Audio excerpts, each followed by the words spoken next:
It's known as Alligator Alcatraz, which is very appropriate because I looked outside and that's not a place I want to go hiking anytime soon.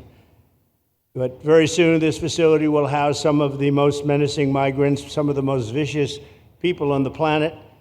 We're surrounded by miles of treacherous swampland, and the only way out is really deportation. And a lot of these people are self-deporting back to their country where they came from. Quite a few. We're amazed at actually the number. You know, snakes are fast, but alligators are, we're going to teach them how to run away from an alligator, okay? If they escape prison, how to run away. Don't run in a straight line. Run like this. And you know what? Your chances go up about 1%. The model going forward, Mr. President? It can be. I mean, you don't always have land so beautiful and so secure. We have a lot of bodyguards and a lot of cops that are in the form of alligators. You don't have to pay them so much. But I wouldn't want to run through the Everglades for long. It will keep people where they're supposed to be. This is a very important thing. We're setting records at the board. You know, we had no people come through last month. Zero, no people. But we're going to keep it that way. So Ron did great, and I want to thank you. Well, look, we thank you, Mr. President. Thanks for your leadership. The border, you did that quicker than we knew you'd do it, but you did it so quick, which is great. But Biden let in how many millions, and you got to take care of them. And so this is one example of state operating this.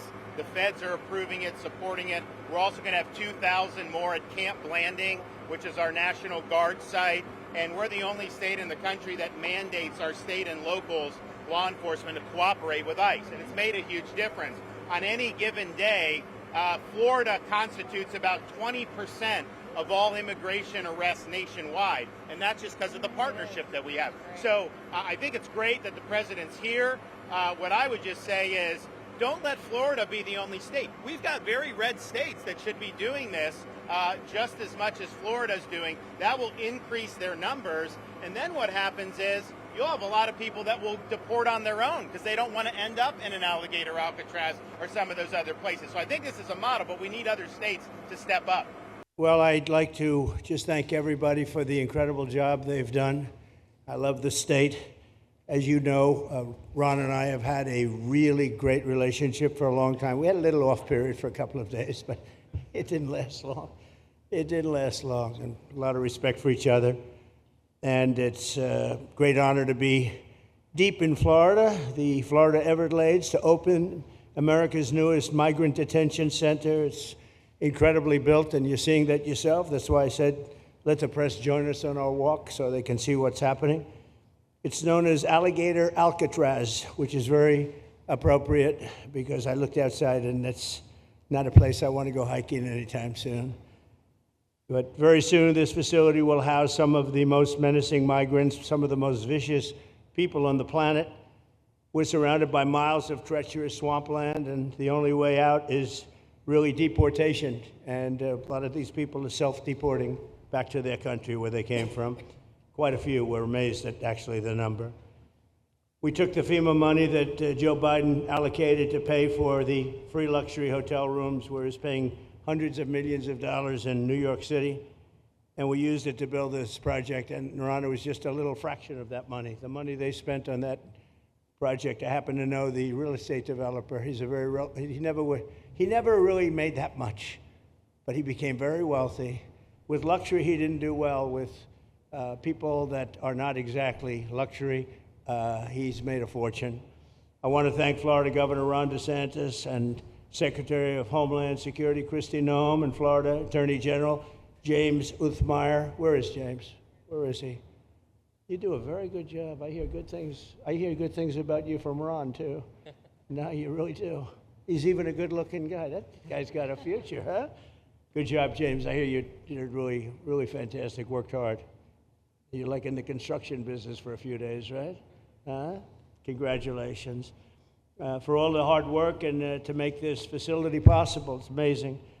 Thanks as well to Florida Agricultural Commissioner Wilton Simpson. Where is Wilton?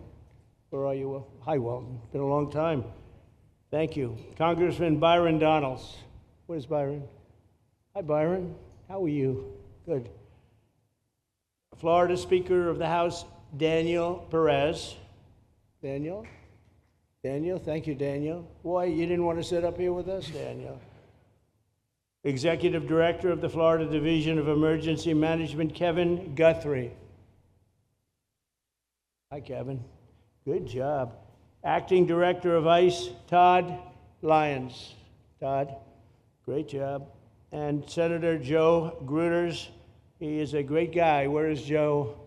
We love Joe. Mr. President. Thank We you love very you. much. Welcome home. Thank you. Thank you, Joe.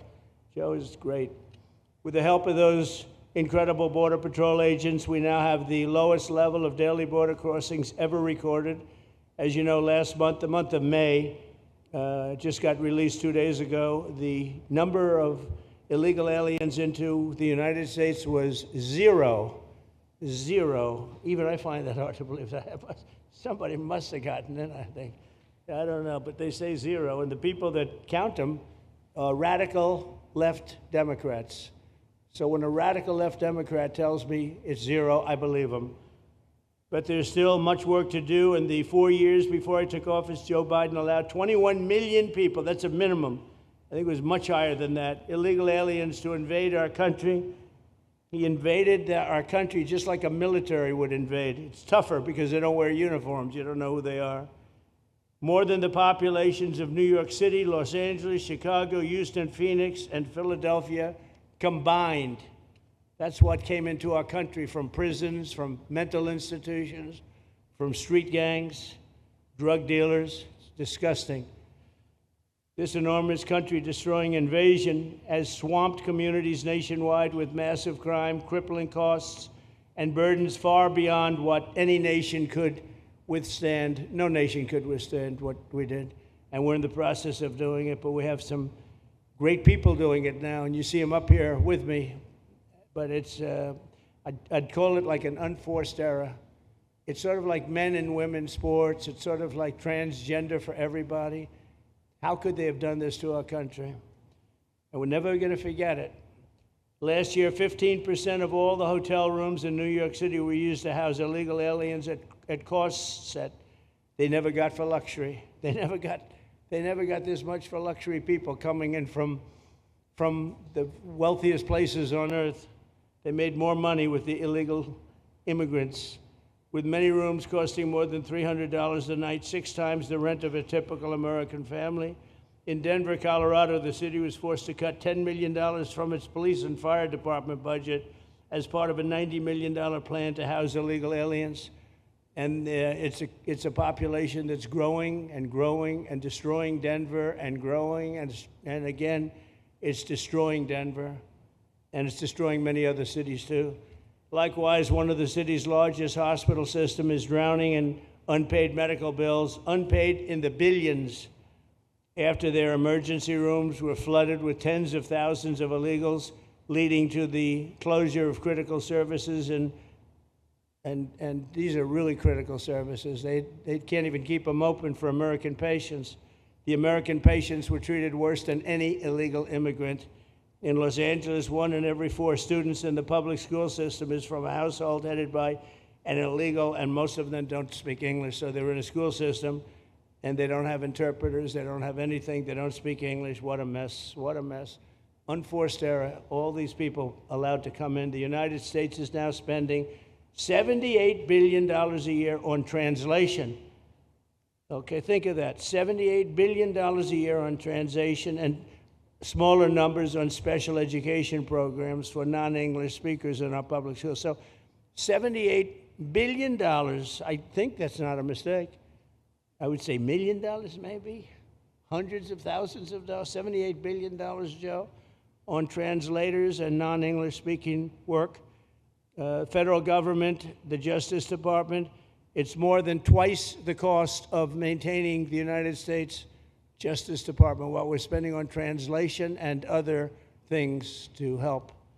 In total, the average illegal alien costs American taxpayers an estimated $70,000. That's each, $70,000. I think that number is even low. If you care about balancing the budget, the single most impactful step we can take is to fully reverse the Biden migration invasion.